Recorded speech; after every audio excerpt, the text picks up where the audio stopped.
नमो रत्नत्रयाय। आदरणीय दर्शकवृन्द, वज्रयान महासङ्घको प्रस्तुति वज्रयान सन्देश, वज्रयान भलाकुसारी कार्यक्रम लिएर म तपाईहरु समक्ष आइपुगेको छु। आजको दोस्रो श्रृङ्खलामा बुद्ध धर्मको विकास क्रमलाई चर्चा परिचर्चा गर्ने प्रयास गरेको छु। नेपाल मण्डल बुद्ध बोधिसत्वको भूमि हो। नेपाल मण्डल बुद्ध बोधिसत्वको भूमि र बुद्धको जन्मस्थल, बोधिसत्वहरूको जन्मस्थल अनि बुद्ध बोधिसत्वहरूको यो चाहिँ ध्यान गर्ने ध्यान भूमि पनि हो। नेपाल मण्डलको इतिहासमा देखि लिएर अनि विश्व इतिहाससम्म जाँदाखेरि बौद्ध धर्मको विकास क्रम नेपालबाटै सुरु भएको हामीले पाउँछौं। किन भन्दाखेरि शाक्यमुनि सिद्धार्थ गौतम बुद्ध नेपालमा जन्मिनुभयो। उहाँले बुद्धत्व भारतको बुद्ध गयामा प्राप्त गर्नुभयो भने अनि उहाँको धर्मदेशना प्राय सबै भारतवर्षमै चाहिँ भयो र भारतकै केही स्थानहरूमा बढी मात्रामा भयो र उहाँको महापरिनिर्वाण पनि भारतको कुशीनगरमा भयो। यसो भन्दाखेरि भारत र भारतवर्ष यो फरक हो, यो सबैले बुझ्नु जरुरी छ। के फरक भन्दाखेरि भारत भनेको अहिलेको जुन राजनैतिक भूभाग हो भने भारतवर्ष भनेको हिमवत खण्ड जुन हिम श्रृङ्खलाको चाहिँ सबै क्षेत्र नै भारतवर्षमा पर्छ। अनि मैले यो चर्चा परिचर्चा गर्ने क्रममा वज्रयान सन्देश, वज्रयान भलाकुसारी यो कुरा गर्ने शैलीमा नै यसलाई प्रस्तुत गरेर वज्रयान र वज्रयान सन्देश अनि बुद्ध धर्मको विकास क्रमलाई आजको दोस्रो एपिसोडमा मैले चाहिँ प्रस्तुत गर्न गइरहेको छु। नेपाल मण्डलको इतिहासलाई खोतल्ने हो भने नेपाल यो जुन चाहिँ विश्वमा मानव बुद्धको रूपमा जन्मनु भएका 7 जना बुद्धहरू र अन्तिम बुद्ध जुन चाहिँ शाक्यमुनि सिद्धार्थ गौतमबाट बुद्ध बन्नुभएको। यो भन्दा अगाडि सर्वप्रथम सत्ययुगमा विपस्वी बुद्ध मानव बुद्धको रूपमा जन्मनु भएको थियो र मानव बुद्धको रूपमा जन्मनु भएको विपस्वी बुद्धको समयमा मानव जीवनकाल भनेको 80,000 वर्षको थियो र तत्पश्चात अन्य बुद्धहरूको पनि जन्म चाहिँ भयो। जुन चाहिँ बुद्धहरू चाहिँ जन्मिने क्रममा सिखी बुद्ध, विपस्वी बुद्ध चाहिँ पछिका 6 बुद्धहरूमा सिखी बुद्ध अनि चाहिँ विश्वभू बुद्ध, क्रकुशन्न बुद्ध, कनकमुनि बुद्ध, यसरी नै चाहिँ शाक्यमुनि बुद्ध, यो चाहिँ यो विभिन्न बुद्धहरू जन्मने क्रममा 7 जना बुद्धहरू मध्ये 4 जना बुद्ध नेपालमै जन्मनु भएको हो। विपस्वी बुद्ध नेपालको बन्धुमती नगर अर्थात् अहिले बुङ्गमती भनेर भन्ने गरिन्छ, जुन ठाउँमा पद्म पानी लोकेश्वरको अवस्थित पनि छ। बुङ्गमध्य अहिले पनि छ, लोकनाथ द्य अहिले पनि छ। यो क्षेत्र नै विपस्वी बुद्धको जन्मस्थल हो। त्यसपछि अन्य जन्मेका 6 जना बुद्धहरू मध्ये क्रकुशन्न बुद्ध, कनकमुनि बुद्ध र शाक्यमुनि बुद्ध पनि नेपालमै जन्मनुभयो र स्वयम्भू महापुराण नेपालको मौलिक धार्मिक ग्रन्थ, यो चाहिँ ऐतिहासिक चाहिँ रूपमा चाहिँ र यो चाहिँ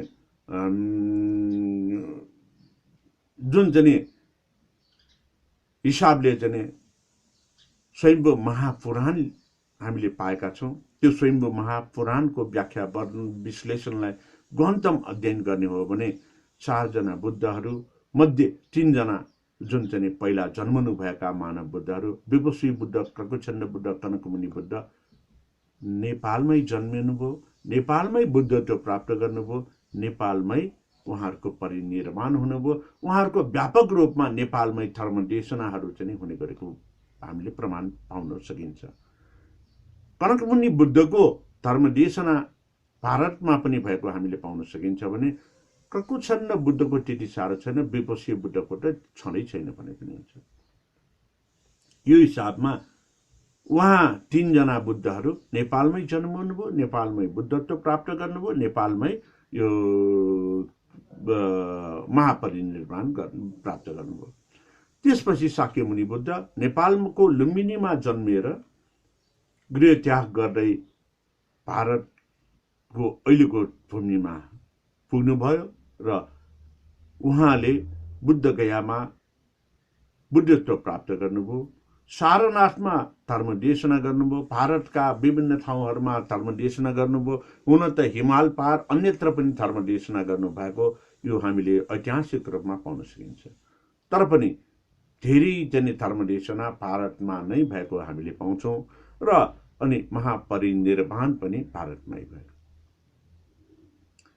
यसरी विपक्षी बुद्धदेखि बुद्ध धर्मको विकास क्रम हुँदा हुँदा हुँदा शाक्यमुनि बुद्धसम्म आइपुग्यो र शाक्यमुनि बुद्धले पुनरुत्थान गरेको जुन चाहिँ बुद्ध धर्मलाई हामीले 3 कोणबाट हेर्न सकिन्छ। 3 कोणबाट भनेको यो दर्शनको आधारमा पनि 3 कोण, ज्ञानको आधारमा पनि 3 कोणबाट हामीले हेर्न सकिन्छ, त्रिकोणको रूपमा। के भन्दाखेरि दर्शनको आधारमा उहाँले प्राप्त गर्न भएको ज्ञानलाई हामीले चाहिँ निहालेर हेर्ने हो भने 29 वर्षदेखि जुन 35 वर्षसम्म ब्राह्मण पण्डितहरू आलार कालम र अन्य 3 जना चाहिँ गुरुहरूबाट शिक्षित भएको आधारमा उहाँले तपस्या गर्नुभयो, तर त्यहाँ केही पनि ज्ञान प्राप्त गर्न सकेन। बुद्ध धर्म सम्बन्धी सत्यको खोजी, जुन सत्यको खोजीमा उहाँ मृत्यु हुनु नपर्ने कारण, बुढा हुनु नपर्ने कारण, बिरामी हुनु नपर्ने कारण र खुसी मात्रै हुन सक्ने कारण पत्ता लगाउनको निमित्त लाग्नु भएको त्यो उहाँले 29 वर्षदेखि 6 वर्षको ज्ञान तपस्या गर्दाखेरि जुन चाहिँ पण्डितहरूबाट सिकेको आधारमा गर्दाखेरि के पनि प्राप्त गर्न सक्नु भएन। बरु चाहिँ के हो भने उहाँको निराहार जनिको आधारमा यो तपस्या गरेकोले शरीर हड्डी र छाला मात्रै बाँकी रह्यो। तत्पश्चात अब यो भएन भनेर उहाँ त्यहाँबाट उठेर बुद्धगया नजिकको उरुबेलामा पुग्नुभयो। पुग्नासाथ उहाँको शरीरलाई देखेर त्यहाँका जनताले के गर्यो भन्दाखेरि उहाँलाई जल आहार र फलाहार प्रदान गर्यो, दान गर्यो। उहाँले त्यो जलाहार र फलाहार प्राप्त गरेपछि अलिकति आफूमा साहस आयो, फेरि काम गर्ने, यो फेरि ध्यान गर्ने, फेरि खोज गर्ने उहाँमा चेतना जागृत भयो। अहिले पनि हामी खानाबाट वञ्चित भयो भने, खाना पाएन भने के हुन्छ? कुपोषणयुक्त बालबालिकाहरू जन्मिन्छ। ठुलो व्यक्तिहरू पनि खाना पाएन भने विभिन्न रोगहरूले आक्रमण गर्ने गर्छ हो। त्यस कारणले बुद्ध धर्म भनेको नै यो प्राकृतिक धर्म हो। हाम्रो शरीर भनेको पञ्चतत्वबाट सृजना भएको, पञ्चतत्वबाट सृजना भएको शरीरलाई मजबुत तुल्याउनु भनेको पञ्चभूत तत्वलाई आवश्यक चाहिँ जल, आहार आदि इत्यादि सबै नै चाहिन्छ। आराम, विराम र विश्राम, आराम, व्यायाम र विश्राम, अनि चाहिँ यो चाहिँ अनि चाहिँ आहार, यो सबै नै चाहिन्छ। जब उहाँ उरुबेला पुग्नुभयो, उहाँलाई जल आहार र फल आहार प्राप्त भएपछि अलिकति हौसला बढ्यो, फेरि चाहिँ ध्यानमा जाने र फेरि खोजीमा जाने।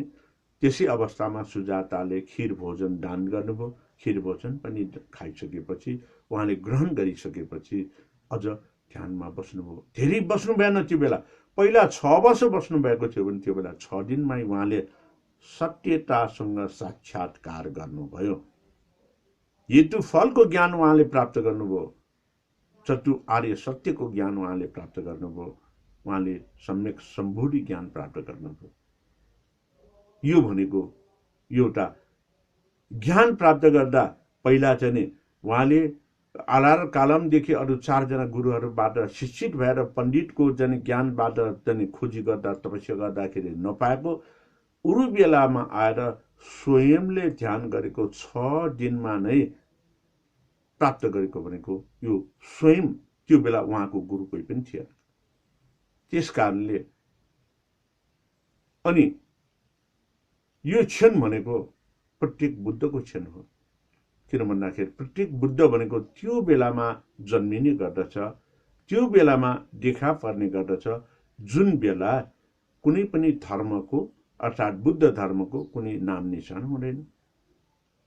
यो भन्न खोजेको किन भन्दाखेरि जब सिद्धार्थ गौतम दरबारमा रह्यो, दरबारमा हिन्दू वातावरण, पण्डित पुरोहितको चाहिँ वातावरण, यो वास्तविकता नै चाहिँ हो। तर दरबार त्याग गरेर गुरुको खोजीमा जाँदाखेरि उहाँले हिन्दू पण्डित बाहेक कोही पनि बौद्ध गुरुहरू भेटाउनु भएन। उहाँले जुन चाहिँ बाहिर जाँदाखेरि देखेको पनि खुसीले चाहिँ हाँसेर चाहिँ बसेको व्यक्ति सन्यासी देख्नुभयो, बौद्ध भिक्षुलाई देख्नु भएन।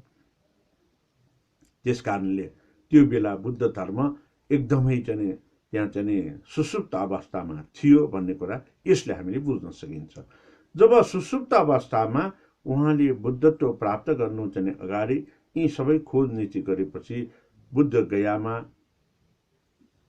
35 वर्ष पुरा भइसकेपछि उहाँले यो चाहिँ इन्लाइटेन अर्थात् बुद्धत्व प्राप्त गर्नुभयो, सम्यक सम्बुद्ध हुनुभयो। यो स्वयं अनुसन्धान अध्ययन भने जस्तै स्वयंले अभ्यास गरेर प्राप्त गर्नुभयो। यो भनेको प्रत्येक बुद्धको क्षण। गुरु छ र गुरुले पनि सिकाउने गर्छ। गुरुबाट लिएको कुरा आफ्ना शिष्यहरूलाई पनि दिने, यो क्षण भनेको श्रावक यान, श्रवण गर्ने, श्रवण गराउने, यो श्रावक बुद्धको चाहिँ गुण हो। त्यसरी नै अनि के भन्दाखेरि सम्यक सम्बुद्ध, एकपक्षीय ज्ञान मात्र नभइकन सर्वज्ञता हासिल गरेको, अभ्यास गर्न चाहिँ को निमित्त चाहिँ निपुण, यस्तो बुद्ध तत्त्वको क्षणलाई सम्यक सम्बोधि ज्ञान भनेर भन्ने गरिन्छ। सम्यक सम्बोधि ज्ञान चाहिँ शाक्य मुनि सिद्धार्थ राजकुमार हुँदाखेरि नै उहाँले चाहिँ केही त चाहिँ यस सम्बन्धी सिकिसक्नु भएको चाहिँ कुरा केले देखाउँछ भन्दाखेरि जब उहाँको यो चाहिँ देवदहका गोपासँग बिहा, राजकुमारी गोपासँग बिहा चल्यो, राजकुमारी गोपाले 64 कलाले निपुण नभइकन म बिहा गर्दिनँ भनेर भन्यो। त्यो बेला 64 कलाको प्रदर्शन चाहिँ गर्नु भनेको पनि एउटा यो सम्यक सम्बोधिको अंश चाहिँ पक्कै हो। आंशिक रूपमा ज्ञान चाहिँ प्राप्त गरिसकेको र आंशिक रूपमा त सबै क्षेत्रमा हुने नै छ, हुने नै भइहाल्यो। तर चाहिँ के भन्दाखेरि जब बुद्ध गयामा यो सर्वज्ञता हासिल गरेर जुन कुराको चाहिँ आवश्यक पर्छ, जुन अवस्थामा जे चाहिँ चाहिन्छ त्यो सबैको ज्ञान दिएर यो चाहिँ मानव जातिकै कल्याणको निमित्त अनि प्रकृति र प्राकृतिकको चाहिँ हित र कल्याण निमित्त चाहिँ उहाँले सम्पूर्ण ज्ञान प्राप्त गर्नुभयो। त्यो अवस्थालाई नै बुद्ध ज्ञान भनेर, सम्यक सम्बुद्ध ज्ञान भनेर भन्ने गरिन्छ। र यो भन्दै गर्दाखेरि उहाँले जब धर्मदेशना सारनाथमा गर्नुभयो, यो श्रावक यानको आधारमा चाहिँ गर्नुभयो, श्रवण गरेको कुरा, सिकेको कुरा अरूलाई सिकाउनुभयो। यो प्रथम धर्मदेशना। दोस्रो धर्मदेशना गड्डकुटो पर्वतमा गर्दाखेरि भवचक्रलाई त्यहाँ चाहिँ व्याख्या विश्लेषण गर्यो र भवचक्रको त्यहाँ चाहिँ मण्डल नै बनाएर मण्डलाभिषेक गराएर चाहिँ दियो भनेपछि त्यहाँ वज्रयानको चाहिँ केही अंश जोडियो। तर समग्र रूपमा सिद्धान्तको प्रतिपादन त्यो बेलादेखि प्रारम्भ भएकोले, पुनरुत्थान भएकोले त्यो क्षण भनेको महायान हो। जब तान्यकटक पर्वत पुग्यो, क्रिया र चर्याको पूर्ण अव्यस्तताका साथ यो चाहिँ मन्त्रयानको चाहिँ आधारमा जुन चाहिँ धर्म देशनाहरू चाहिँ दिनुभयो, यो तान्यकटकको भनेको वज्रयानको चाहिँ विकास क्रम हो। हुन त बौद्ध धर्ममा विकास क्रम भन्ने बल्यमा जुन चाहिँ श्रावकयान आधारभूत शिक्षा, नभई नहुने शिक्षा, अनि महायान माध्यमिक बौद्ध शिक्षाको रूपमा जुन नागार्जुन सिद्धाले चाहिँ प्रतिपादन पुनरुत्थान गरेको बेलामा नै महायानलाई चाहिँ माध्यमिक thought of school of thought भनेर ती बेला व्यापक प्रचार भइसकेको थियो। र माध्यमिकसँग जोड्दाखेरि माध्यमिक भनेको अर्थात् यो महायान भनेको थेरवादसँग पनि अन्योन्याश्रित सम्बन्ध रहने गर्छ र वज्रयानसँग पनि। किनभने थेरवादको बेसिक एजुकेसन महायानले लिएर त्यसलाई कुनै सिद्धान्तको रूपमा लैजाने गर्छ। र किन भन्दाखेरि 4 आर्यबाट लिङ्गेश्वरकै कुरा गरौँ न। पद्मपानी लोकेश्वर जल र अन्नको,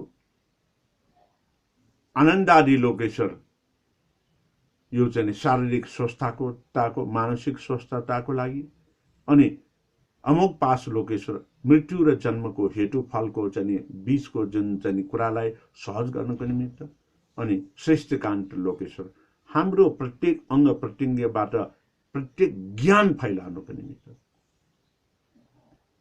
भनेपछि यसरी बुद्ध धर्ममा देव देवताको सृजना यो अभ्यस्त गराउनको निमित्त जब चाहिँ सृजना भयो, तब अभ्यस्त गराएर अभ्यास गराएर त्यसमा चाहिँ यो चाहिँ के भन्दाखेरि ध्यान, योग, समाधि, पुरुषन र योगानुत्तर चाहिँ शिक्षाबाट शिक्षित गर्ने परम्परा चाहिँ भनेकै वज्रयानको पुनरुत्थान, यो पूर्ण उत्थान हो भनेर भन्ने गर्छ।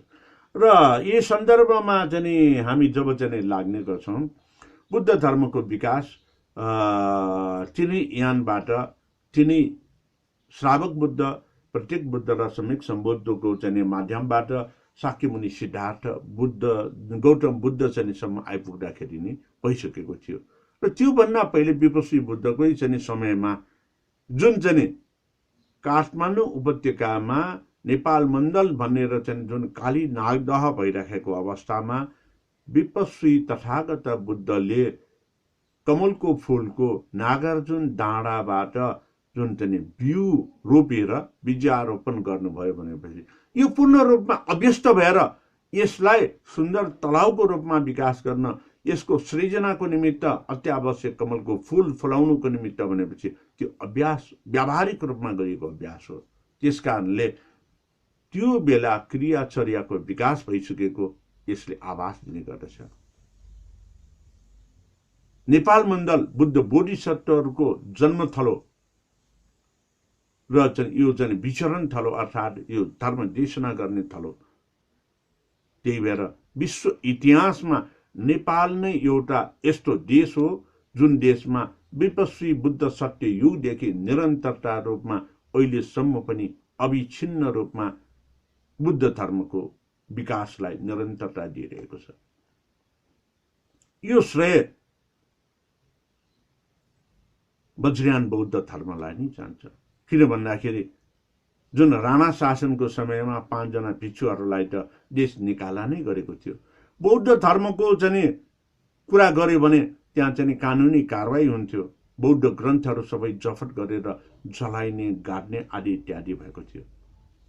त्यस अवस्थामा पनि वज्रयान बौद्ध धर्मावलम्बी र वज्रयान गुरु वज्राचार्यहरूले ग्रन्थहरूलाई कन्ठ पार्ने। अहिले पनि तपाईहरु हेर्नुस् त, कोही पनि वज्राचार्य गुरुहरूले कहीँ चाहिँ क्रियाचर्याको आधारमा पूजा पाठ गरिराखेको बेलामा विशेष अवस्थामा बाहेक कुनै पनि सामग्री नहेरिकन कन्ठ गरेको फार्मा नै पूजा पाठ गर्ने गरिन्छ, क्रिया र चर्यामा अभ्यस्त हुने गरिन्छ। त्यसरी कन्ठ गरेर जसरी शाक्यमुनि बुद्धले दिनुभएको धर्म देशनालाई निरन्तरता दिनको निमित्त विनय पिटक अर्थात् शाक्यमुनि बुद्धको निर्वाण हुनुभएको 100 वर्षपछि पहिलो संज्ञानले त्यहाँ लेख्ने काम गर्यो। वज्रयान बौद्ध धर्ममा यो त चाहिँ युगान्तरदेखि फर्मल एजुकेसनकै रूपमा आइराख्यो। अनि जुन शाक्यमुनि बुद्धको समयमा पनि नेपाल मण्डलमा यो वज्रयान भन्ने अवशेषको रूपमा मात्र होइन, क्रिया र चर्याको रूपमा निरन्तरता थियो भन्ने कुरा स्वयम्भू महापुराणबाट पनि देखाउँछ।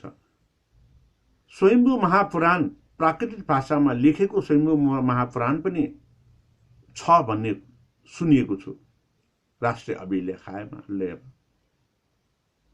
त्यसै गरेर लेख्वीकालीन अवस्थाको र पछि विभिन्न नेपाल भाषामा जुन चाहिँ 14वटा स्क्रिप्टहरू अक्षरहरू छन्, त्यो 14 स्क्रिप्ट मध्ये धेरै जने अक्षरमा स्वयम्भू पुराणलाई इन्स्क्राइब गरेको छ, लेखेको छ। त्यो बेला बुद्ध धर्मको प्रचार प्रसार गर्नको निमित्त कुनै छाप्ने मेसिन थिएन। त्यो अवस्थामा पनि वज्राचार्य गुरुहरूले हस्तलिखित ग्रन्थहरू लाखौंको संख्यामा तपाईले पाउन सक्नुहुन्छ। जुन नेपालमा राणाहरूले त्यो बगाउन, गाड्न, बाल्नको निमित्त लगेको 84 गाडा हस्तलिखित बौद्ध ग्रन्थ, जुन चाहिँ ब्रायन हर्सनले लग्नु भएर अक्सफोर्ड विश्वविद्यालय र विभिन्न चाहिँ विश्वविद्यालयहरूमा राखेको ती बौद्ध ग्रन्थहरू पूर्ण रूपमा त्यसको चाहिँ सूची पनि अहिलेसम्म तयार गर्न सकेको छैन भनेपछि कति बौद्ध ग्रन्थहरू ती चाहिँ तत्कालीन समयमा लेखेको रहेछ त। त्यसकारणले बौद्ध धर्मको विकास क्रममा वज्रयान महत्त्वपूर्ण हुने गर्दछ। बौद्ध धर्मको विकास क्रममा वज्रयान यो माने